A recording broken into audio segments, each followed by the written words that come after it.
Amíg a gyerekek elvonulnak, addig elmondom, hogy a zsidó levél tanulmányozásában fogunk tovább menni.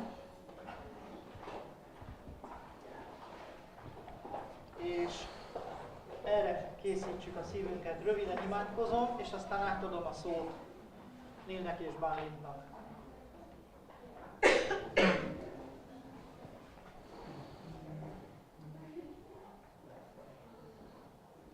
Köszönöm neked, Uram, a te igéd bizonyosságát. Bizonyos az igéd, mert szilárdabb, biztosabb, hatalmasabb, valakinek kijelentett szava, mint maga az Úr. És nem tudjuk teljesen biztosan, hogy ki írta a zsidó levelet, de tudjuk, hogy a te beszéded. Kérlek, Uram, hogy a beszédednek megfelelően nyíljanak ki, csapódjanak szét a szíveinknek ajtajai, hogy befogadhassák a beszédedet, téged magad. Köszönöm, hogy szólsz hozzánk ma is. Amen. Köszönöm, Filip.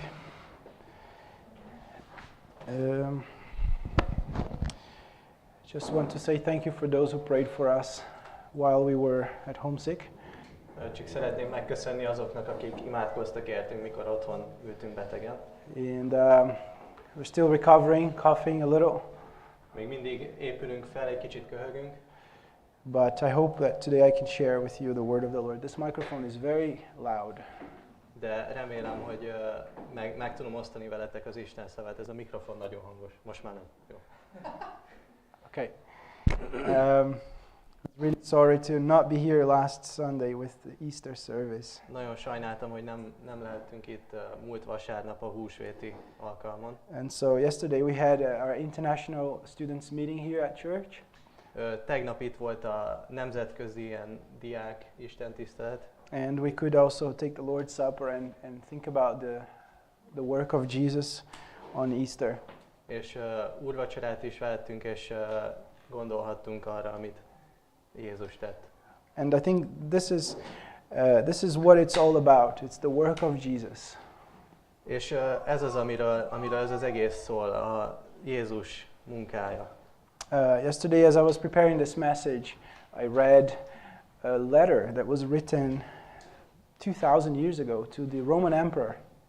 Tegnap, ahogy készültem a mai ige hirdetésre, egy levelet olvastam, ami 2000 évvel ezelőtt íródott a római császárnak. It was a Christian by the name of something Justus. I can't remember exactly his name. Egy keresztény volt, valamilyen Justus. Mm-hmm. And he wrote to the emperor explaining what is it Christianity is all about. How did they do things? És írt a császárnak, hogy miről is szól a kereszténység, hogy hogyan csinálnak dolgokat. It was a short letter in which he said that on the first day of the week on Sunday they come together. Egy rövid levél volt, amiben azt írta, hogy a hét első napján, vasárnap összegyűlnek. And they prayed. Imádkoznak. And they looked at the writings of the apostles and the prophets. És megnézték az apostolok és a próféták írásait. They collected money for the poor and the needy. Összegyűjtöttek pénzt a szükségben lévőknek és a szegényeknek. And they spoke about the things that Jesus had done. És beszéltek azokról a dolgokról, amit Jézus tett. And I was just super glad to find out that over 2000 years things have not changed much. És nagy örömmel konstatáltam, hogy 2000 év alatt nem nagyon változtak a dolgok. And we come together around the work and the words of Jesus. Összegyűlünk Jézus szavai és a munkája köré. And most importantly, we come to think and to trust the work of Jesus. És legfőbbképpen azért jövünk össze, hogy gondolkodjunk és bízzunk Jézus munkáiban. And as you know, we are preaching about this, about how the work of Jesus is so much better than anything else that we could have in this world. És ahogy tudjátok, ez az, amit hirdetünk, hogy Jézus munkája annyival jobb, mint bármi más, amit világban hallunk. Because just like today, those Christians in the Bible had been tempted to look anywhere else for direction for their lives. Mert ugyanúgy, mint ahogy ma, ezek a keresztények is mindenhova máshova tekinthettek, és mi kísértették őket. There was a temptation for them to go back to their old religion. Volt egy olyan kísértés, hogy visszatérjenek a régi vallásukhoz. And in every page of the book of Hebrews, the message is always the same. Christ is better. Christ is higher. Christ is more precious. A Zsidókhoz írt levélben mindenhol ugyanaz az üzenet, hogy Krisztus jobb, Krisztus magasabban van. Speaking to my best friend from college, had a similar journey to myself. He moved abroad. He also married a person from a different country. A legjobb barátommal beszéltünk hasonló történetben, ő is külföldre költözött, egy külföldi nőt vett feleségül. So he lives in Japan, his wife is Japanese. He attends a Japanese church. Japánban él, felesége is japán, és egy japán gyülekezetben jár. And we were discussing how if the gospel in Europe seems a little bit weak, or if it's been decaying, in Japan it's even worse. It never even got there. És azt beszéltük, hogyha Európában az evangélium gyengül, akkor tehát Japánban még rosszabb a helyzet, mert oda még el se jutott az evangélium. And for 200 years it was even illegal to preach the gospel there in our modern era. És sőt 200 évig illegális volt az evangéliumot hirdetni ott. And we were talking about how in Japan the biggest thing you can do with your testimony is simply to say that Christ is better. És ott a legjobb dolog, amit tehetünk a bizonyságtételként, hogy azt mondjuk, hogy Krisztus jobb. They have no concept of something better for them. Nincs koncepciójuk arról, hogy mi az, amikor valami jobb nekik. And because we live in Europe where there is Christian history, we tend to blend in with society and we tend to look the same. És itt Európában pedig egy keresztény múlttal hajlamosak vagyunk beolvadni és ugyanúgy kinézni, mint. And so we tend to forget more easily the work of Christ. Úgyhogy hajlamosabbak vagyunk könnyen elfelejteni a Krisztus munkásságát. Or we might walk a different journey and look at the work of Christ only in the light of how is this good for me.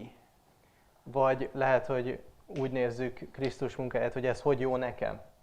And so we have to remember where we began.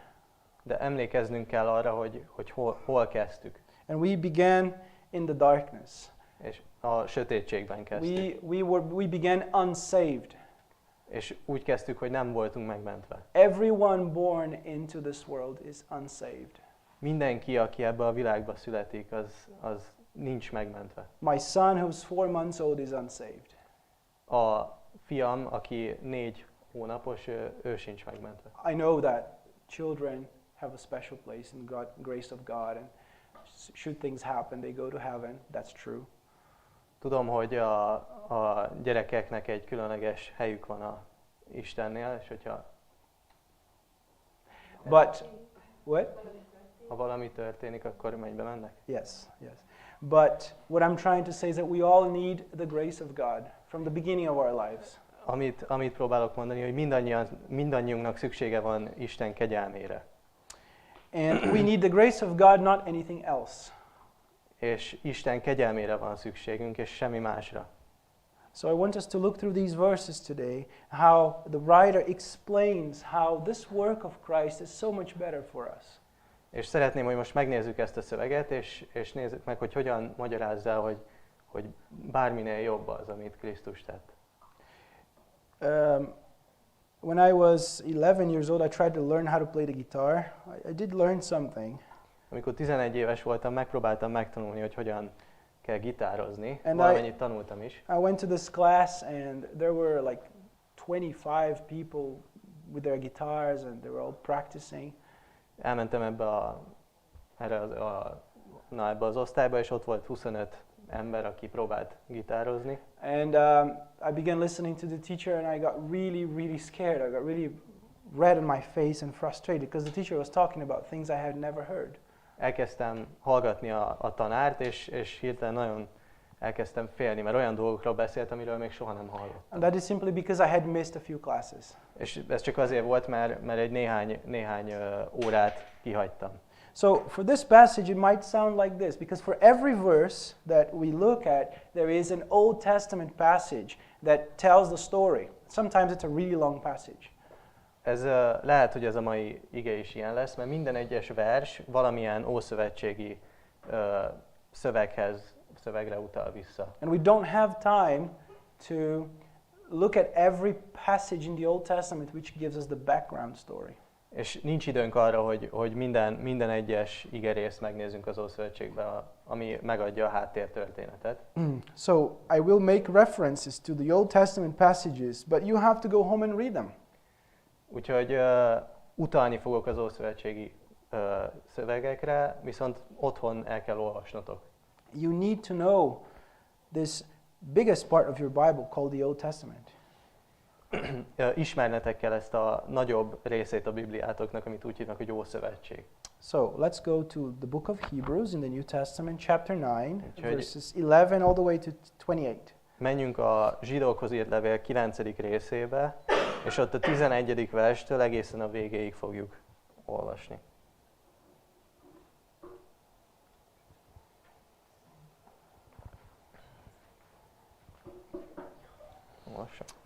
We will go verse by verse. So verses 11 and 12.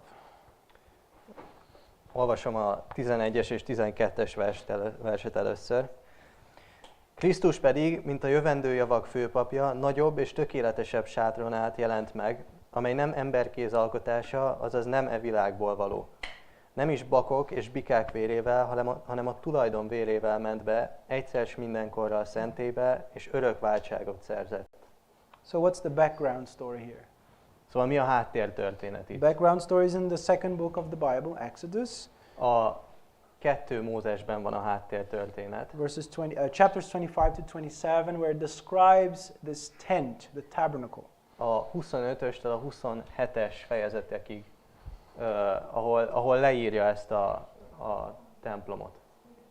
Tabernacle. Vagy a sátrat.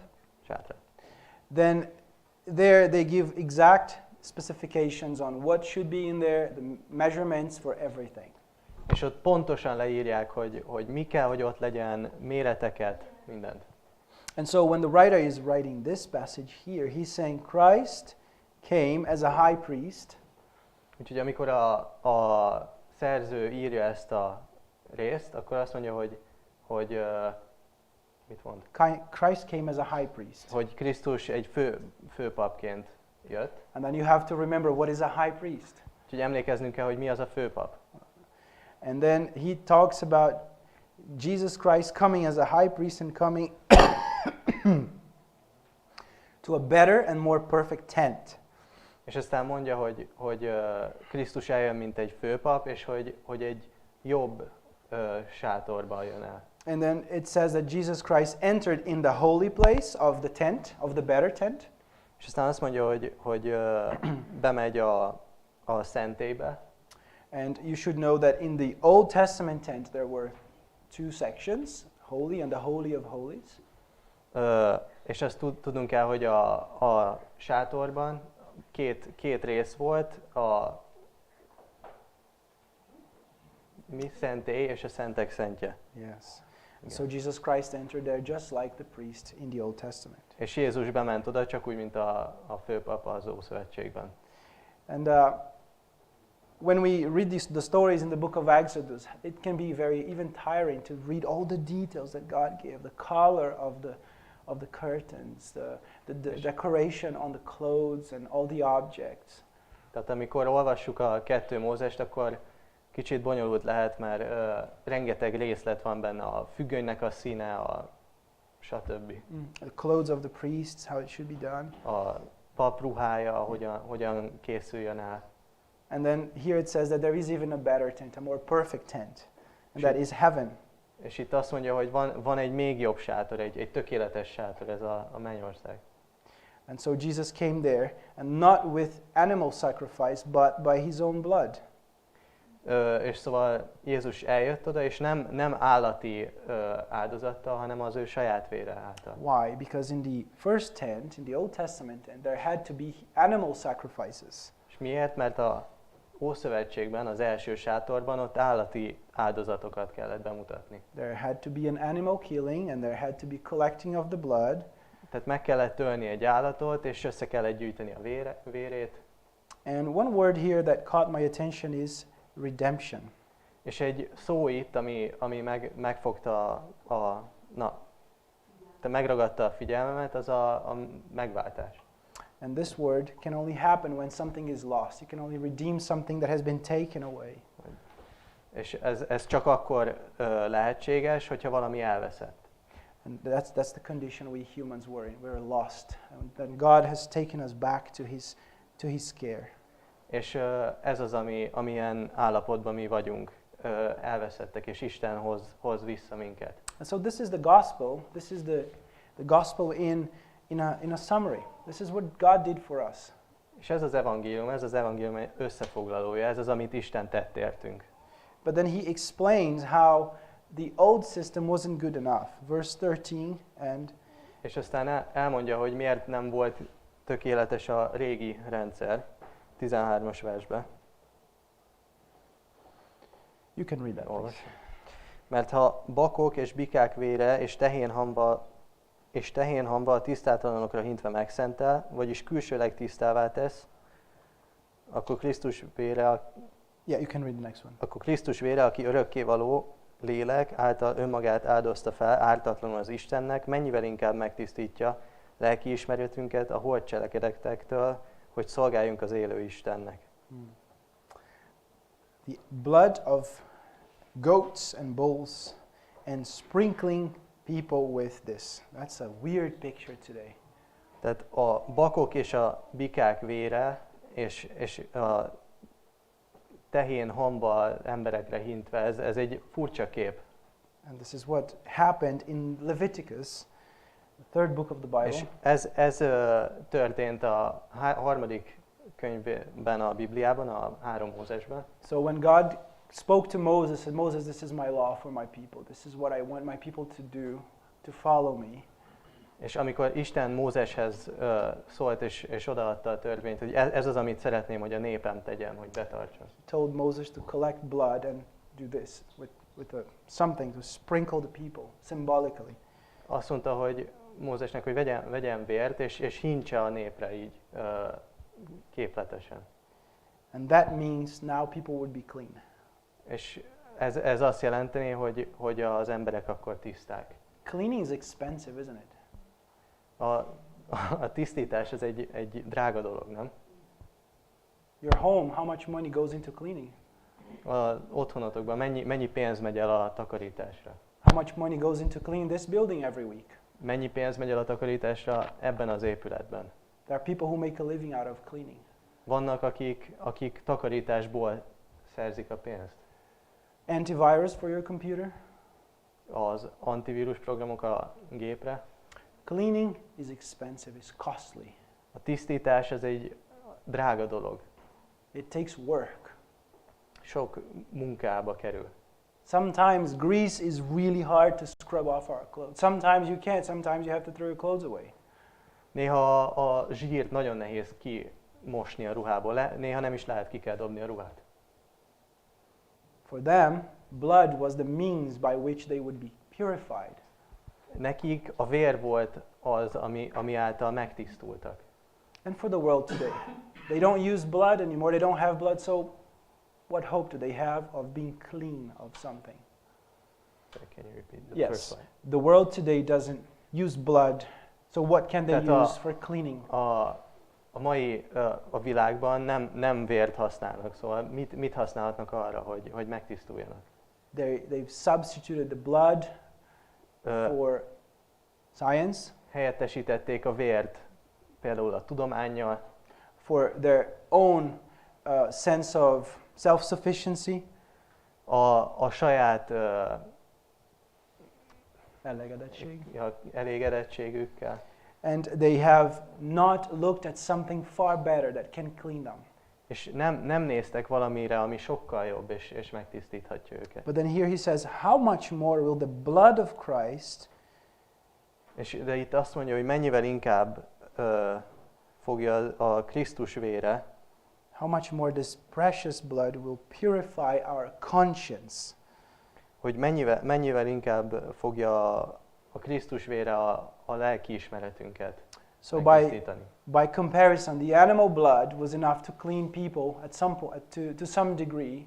The blood of Christ is so much better. It's far much better. Tehát összehasonlításként az állati vér valamennyire meg tudja tisztítani, és mennyivel jobb Krisztus vére, ami teljesen meg tud And what does it tisztítani. purify us from?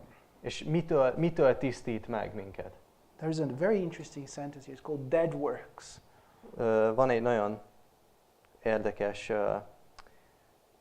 mondat, ez a halott munkák, nem tudom, hogy halott cselekedetek. This is when we have come to know Christ, but there's still dead stuff we're carrying around. Tehát amikor megismertük Jézust, de még mindig vannak holt dolgok, amiket hordozunk magunkkal. The Pharisees, they worked on their faith, but they rejected the work of Jesus.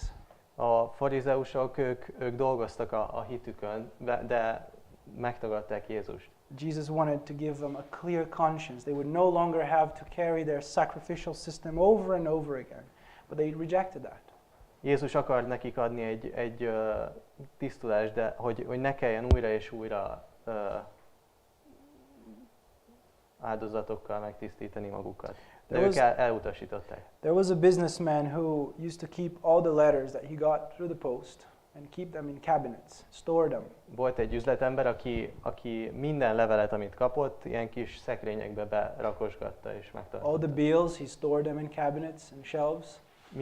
Minden szám vagy csekket. And printed all the emails he got to read them and then put them away. És minden e-mailt is kinyomtatott, és hogy elolvassa és elrakta. And his secretary got really frustrated with that. He said, "Can we clear up some of these cabinets? Can we take care of it?" És a titkárát nagyon idegesítette ez, hogy megkérdezte, hogy hadd tisztítsuk már ki ezeket. And he said, "Yes, but make a copy of everything and keep it away." És azt mondta, hogy jó, de mindent akkor másolj le, és legyen egy fénymásolata. This is that's a funny story.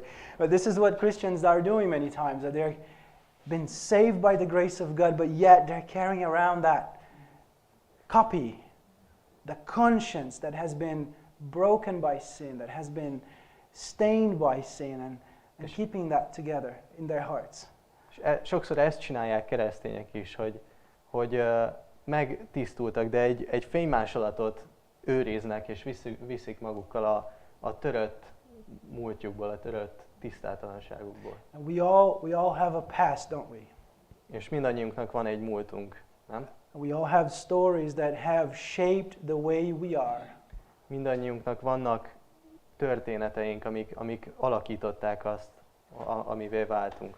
And then we are looking at the perfect Christ, and he's saying, "Hey, I have something better for you." But it takes work to look to him, doesn't it? És Yes, sorry. we're looking at the perfect Christ, and he's saying, "I have something better for És you." hogy a tökéletes Krisztusra nézünk, és aki azt mondja, hogy van valami sokkal jobb számotokra, de dolgozni kell. And then Christ came to give us freedom from this. És This bad Krisztus conscience. azért jött, hogy szabadságot adjon nekünk ettől a rossz lelkiismerettől. So now you begin to see how this is still relevant for us today. The work of Christ is all we need today. Szóval most már kezdjük látni, hogy miért hiteles, vagy miért releváns ez ma is nekünk. So when you hear that voice in your heart saying, "Your faith is so weak, you have almost no faith," what kind of Christian you are? Tehát amikor halljátok magatokban azt a hangot, hogy alig van hited, hogy nincs hited, milyen keresztény vagy te? You should respond to that. The work of Christ is enough for me. Erre azt kell válaszolni, hogy a Krisztus cselekedete elég számomra. When life gives you a challenge and asks you, what are you going to do about that? you should be able to say the work of Christ is enough for me. Amikor a világ egy kihívás elé állít, és akkor is azt kell mondani, hogy Krisztus cselekedete elég számomra. And I can't help but think of every day when I read the news. Unfortunately, I read the news every day. I shouldn't read the news every day. és minden nap, amikor olvasom a híreket, amit nem biztos, hogy kéne. And there is always bad news. I mean, there is only bad news, it seems, many times. Mindig van rossz hír. Sőt, szinte mindig rossz hír van, úgy néz ki. I keep thinking of how would the work of Christ change this situation? Mindig azon gondolkodom el, hogy hogyan változtatná meg Krisztus munkája ezt a szituációt. You look at and hear stories of families falling apart, and then you should ask yourself, how does the work of Christ have power to change this situation? Hogy hallunk családokról, amik szétszakadnak, és akkor elgondolkozunk, hogy hogyan változtatná ezt meg Krisztus munkája. When I'm working with children and young people, I keep seeing terrible issues with younger and younger kids now. És gyerekekkel és fiatalokkal dolgozva egyre több problémát veszek észre. How can the work of Christ change that? Hogyan változtathatná meg Krisztus munkája ezeket? It's very practical. It's very up to date. It's for today. The gospel is for today. Nagyon gyakorlatias, nagyon The gospel is for today. nagyon releváns, tehát az evangélium az mára is vonatkozik. So how will this happen? Verse 15 says that Christ, he is the mediator of a new covenant. Hát hogy is fog ez megtörténni? A 15. versben azt mondja, hogy az új szövetség közbenjárója lett. In other words, Jesus Christ is the one who brings this new contract of life and says, here, it is already signed with my blood. I'm putting you in this contract. És Jézus az, aki hozza ezt a szerződést, és azt mondja, hogy tessék, ez már alá van írva a véremmel. And this contract is for those who are called to receive this promise. És ez a szerződés azoknak van, akiket elhív arra, hogy those who are called to receive this promise. hogy elfogadják ezt az ígéretet. We are teaching you, we are discipling you, we are gathering you so that we can, all of us, can get to know more about this new contract that has our name on it. Tehát tanítunk titeket, tanítványozunk és összegyűjtünk, hogy tanuljunk többet erről a szövetségről, erről a szerződésről. Christians gather around to get to know more about this new contract, this new covenant that has been given to us. És a keresztények összegyűlnek, hogy megtudjanak többet erről a szerződésről, erről a szövetségről, amit adott nekünk. And then we get to know that this happened through a death, the death of someone. És aztán hogy megtudjuk, hogy ez valakinek a halála árán jöhetett létre. And it says that this covenant is new because Christ died for it. És azt mondja, hogy ez a szövetség új, mert Krisztus meghalt miatta. And this death is enough to give us freedom. És az ő halála elég arra, hogy szabadságot adjon nekünk. This is what the church does to the world. It says, hey, there is something that is enough to prevent and to end this life of sin. Ezt mondja az egyház, hogy van valami, ami elég arra, hogy szabadságot adjon nekünk. Those who are attracted to the message of the gospel, they come because they see there is new life for them. Azok, akiket vonz az evangélium, azok azt látják, hogy van lehetőség egy új életre nekik. In verse 16 and 17, he talks about a will. A 16-os és 17-es versben az akaratról beszél. And do you know what a will is? Tudjátok, vagy végrendelet? Na. Végrendelet. Tudjátok-e, mi az a végrendelet? We see this especially when very wealthy people die, they leave a letter and it states Everything they own goes to their family members, or if they want to give that to someone else, it's written there, it's a document. Tehát például amikor egy gazdag ember meghal, akkor ír egy végrendeletet, mielőtt meghal, hogy kinek adja a vagyonát, a családnak, vagy másnak. But the person must die before this will becomes active. De az embernek meg kell halni, mielőtt ez a végrendelet érvényes lesz. And this is what he's saying here. Because Jesus Christ has died, then this new will, this letter, is now available for us. És ez az, amit itt mond, hogy mivel Jézus meghalt, ezért ez a végrendelet, ez elérhető számunkra. And even the first covenant, or the first will, so to speak, began the same way, with blood. Someone had to die. És még az első szövetség is vérrel kezdődött. Valakinek meg kellett halnia. God began a covenant with people through blood. Jézus egy szövetségbe lépett a népével véren keresztül. When he called Abraham, Abraham presented a sacrifice through the killing of animals. Amikor elhívta Ábrahámot, Ábrahám egy áldozatot mutatott be, úgyhogy megölt egy állatot. And then when he called Israel as a nation and gave Moses as their leader, again sacrifices.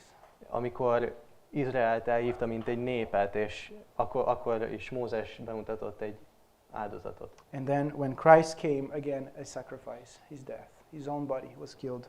És aztán újra, amikor Jézus eljött, akkor is egy áldozat lett bemutatva, de ő halt meg, Jézus. Everything was costly, everything was expensive.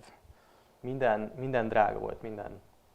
And in verse 22 it says, under the law, almost everything is purified with blood. And without the shedding of blood, there is no forgiveness of sin. És a 22-es versben azt mondja, hogy a törvény szerint majdnem mindent vérrel tisztítanak meg, és vér kiontása nélkül nincs bűnbocsánat. Without the shedding of blood, there is no forgiveness of sin. A vér kiontása nélkül nincs bűnbocsánat. We in the modern era don't deal with animal sacrifices. We don't have this custom in our society. Manapság nem nagyon vannak állati áldozatok, nem nagyon csináljuk We ezt. deal with money, right? This is the currency we use in the world today. Ma pénzzel. So you think of this Pénzt használunk. you think of this as a high price, as a costly price. Tehát úgy gondolunk erre, mint egy magas ár, egy drága dolog. But so expensive that no one in this whole planet could pay for.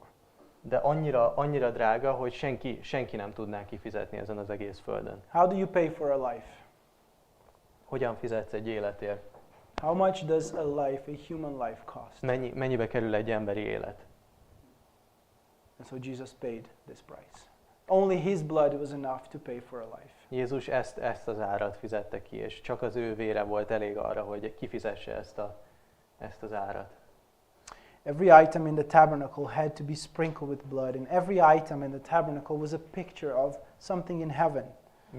Minden a Szent Sátorban minden meg volt hintve vérrel, és minden a Szent Sátorban egy vagy kép volt a mennyről. Do you remember some of the items inside the tabernacle? Emlékeztek néhány tárgyra, ami ott a Szent Sátorban volt?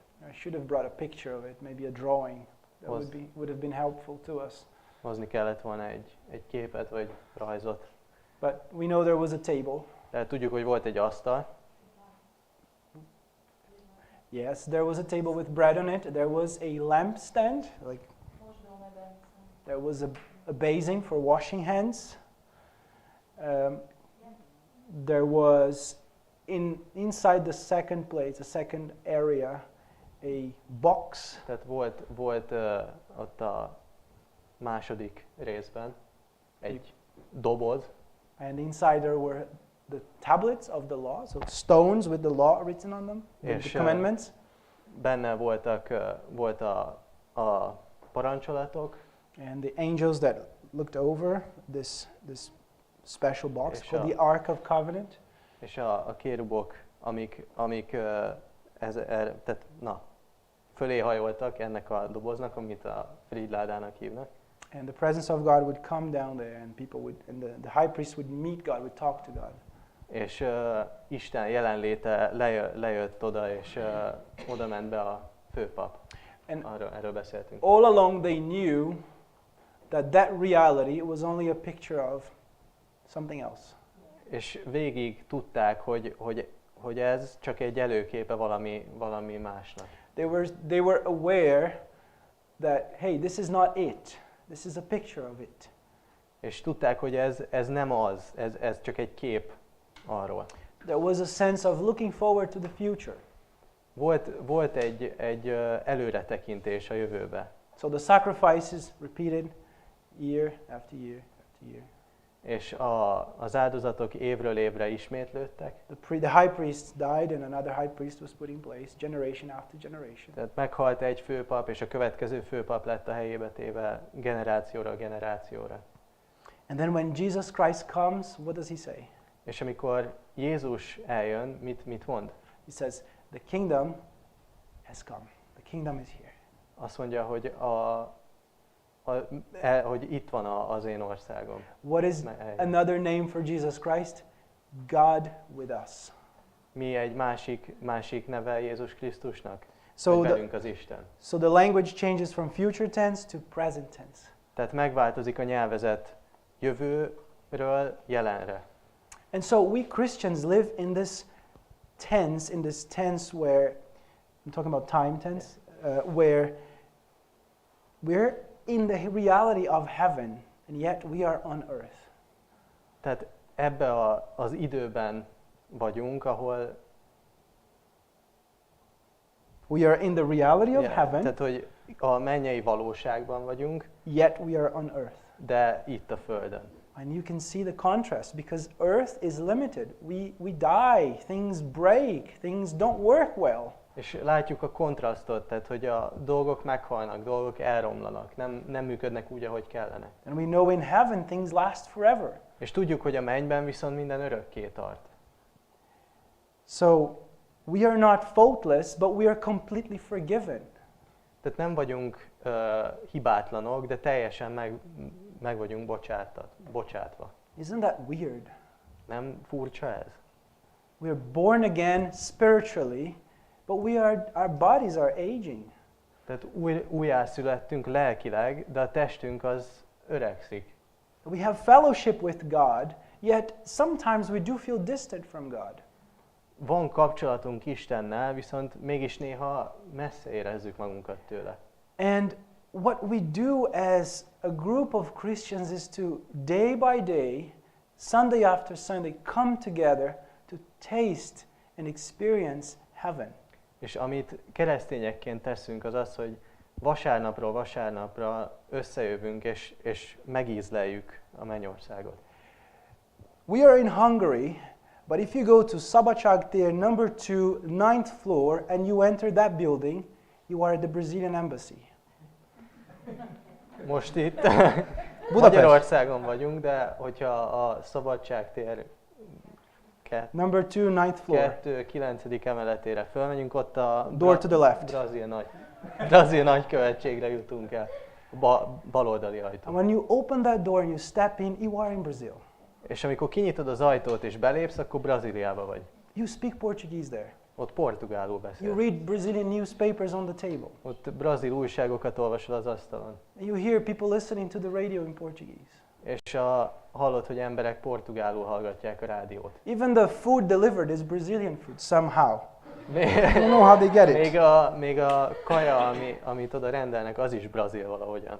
And that's what we are as Christians. We are the embassy of heaven here on earth. És ezek vagyunk mi keresztények, mi a menny nagykövetsége vagyunk itt a földön. You and I are ambassadors of the kingdom of God here on earth.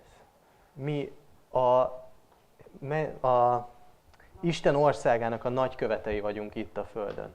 And what do ambassadors do? És mit tesznek a nagykövetek? They don't sit in the embassy enjoying the fact they're ambassadors. Nem a követségen ülnek és élvezik a kollégáik társaságát. Sometimes they do because they're public employers and they get a really good salary. Néha ezt is teszik már a közalkalmazottak, és nagyon jó fizetésük van. But mostly they go out and tell people about the country they represent.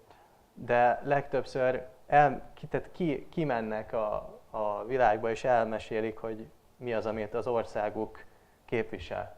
Anybody wants to know about Brazil? Go to the embassy. Speak to anyone. Ha akar valaki tudni Brazíliáról valamit, menjen el oda a nagykövetségre, és valakivel beszéljen. And then if you go to the 10th floor, there's the Irish embassy. Go there and find about Ireland. És hogyha a 10. emeletre fölmentek, akkor ott meg már az ír nagykövetség van. You cross the street and you have a very large building on the corner, that's the American embassy. Hogyha átmentek az út túloldalára, ott van egy nagy épület, az pedig az amerikai nagykövetség. And that's where you can find things about the United States. Ott meg az Amerikáról tudhattok meg dolgokat. So embassies represent countries. Tehát a nagykövetségek országokat képviselnek. We represent the kingdom of heaven. Mi pedig az Isten országát képviseljük. This is your place in life. Ez a ti helyetek az életben. This is your calling in life. Ez az elhívásotok az életre. This is your mission in life. Ez a küldetésetek az életre. Because now we live in the reality of heaven. Mert most a menny valóságában élünk. It's not a picture anymore, it's the reality of heaven coming down to earth to meet us. Mert ez nem egy kép már, hanem a valóság, ami találkozik velünk. And I hope you see the change in the spiritual reality from the Old Testament to the New Testament. És remélem, hogy látjátok a lelki valóság változást az Ószövetségből az Új Szövetségre. How did this happen? Hogy történt ez meg? This happened because verses 24 to 26. Ez úgy történt meg, hogy melyik vers? 24 to 26. A 24-től a 26. versek ír erről. Mert nem emberkéz alkotta szentébe, az igazi képmásába ment be Krisztus, hanem magába a mennybe, hogy most megjelenjen az Isten színe előtt értünk. Nem is azért ment be, hogy sokszor áldozza föl önmagát, ahogyan a főpap megy be évenként a szentébe más vérével, mert akkor sokszor kellett volna szenvedni a világ kezdete óta. Most azonban egyszer jelent meg az idők végén, hogy áldozatával eltörölje a bűnt.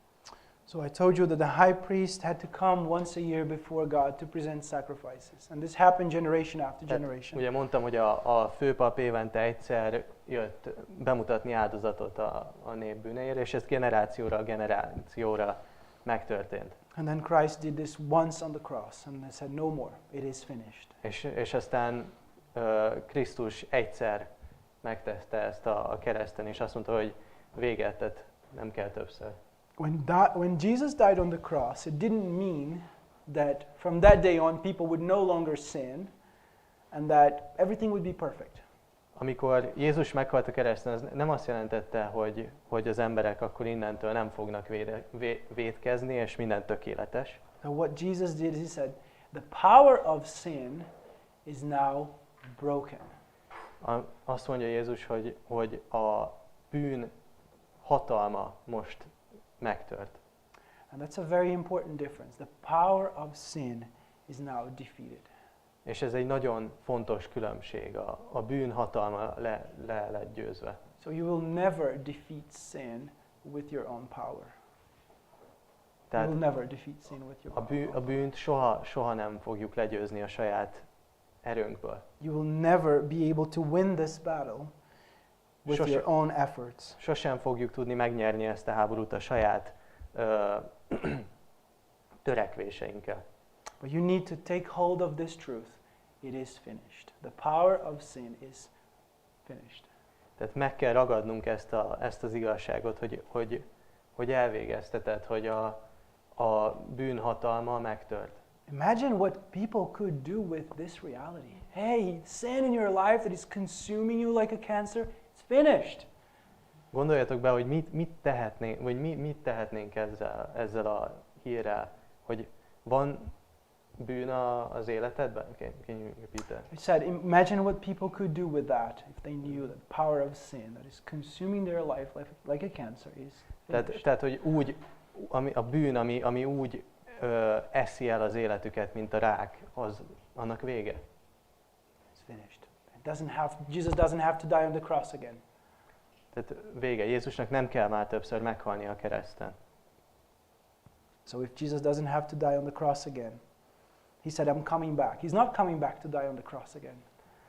Tehát, hogyha Jézusnak nem kell meghalni újra a kereszten, és visszajön, akkor nem azért jön vissza, hogy újra meghalljon. He says here in verse 27-28.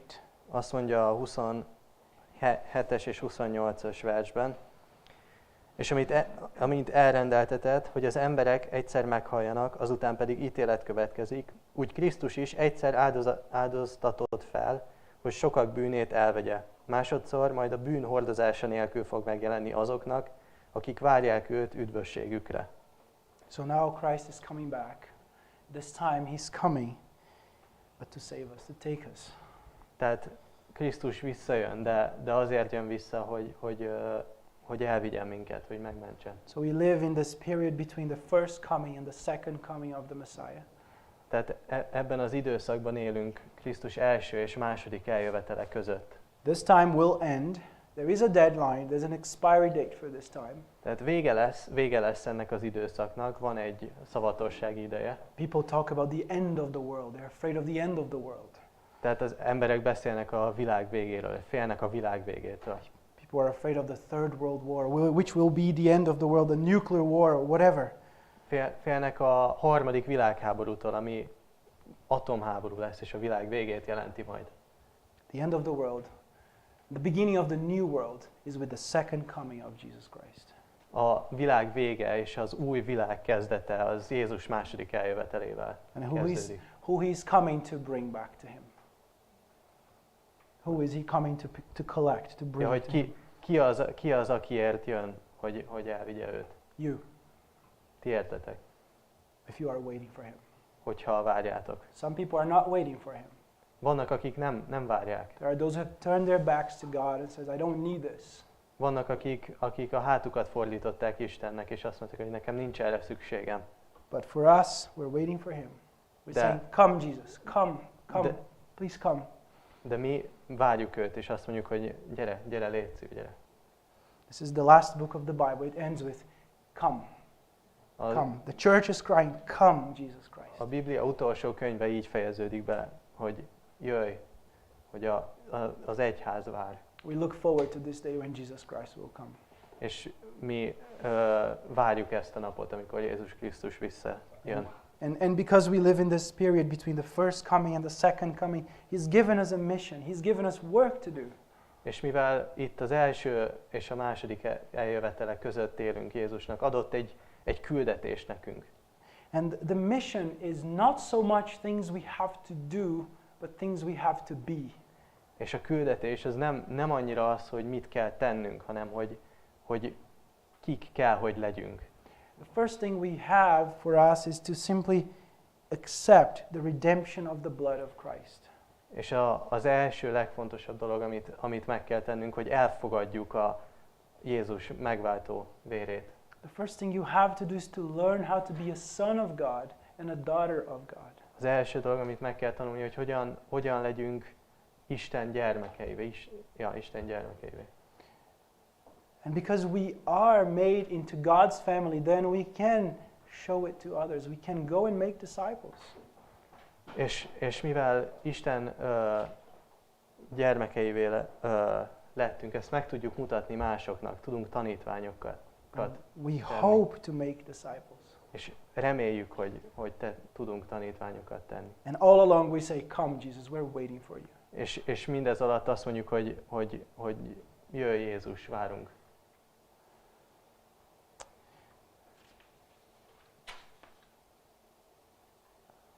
I hope that this message will awaken in you a deeper understanding of the work of Christ for your life and for us. Remélem, hogy ez az üzenet, ez egy mélyebb megértést nyújt neked a Krisztus munkájának a megértésére. And I hope that you can put this into practice in your Christian life. És remélem, hogy ezt gyakorlatba is tudjátok fektetni a keresztény életetekre. I hope that this bear fruits. in your life. Remélem, hogy ez gyümölcsöt fog hozni az életetekben. Let's pray. Imádkozzunk. Jesus Christ, Jézus Krisztus, Lord of our lives, az életünk Ura. your sacrifice on the cross is everything to us. It's precious. A te áldozatod a kereszten az nekünk minden, az drága. But we were raised and we live in a world that does not understand the reality of heaven. De úgy nőttünk fel ebben a világban, hogy a világ nem érti a mennyország valóságát. And we don't see the invisible. És nem látjuk a láthatatlant. So help us, O Holy Spirit. Open the eyes of our hearts. Úgyhogy Szentlélek, segíts nekünk, nyisd meg a szívünk szemeit. Open the eyes of this church. Nyisd meg ennek a gyülekezetnek a szemét. So that we can embrace the work of the cross. Hogy befogadhassuk a kereszt munkáját. So that we can embrace this new life that we were given in you. Hogy átölelhessük ezt az új életet, amit benned kaptunk. In your name I pray. Amen. A te nevedben. Amen.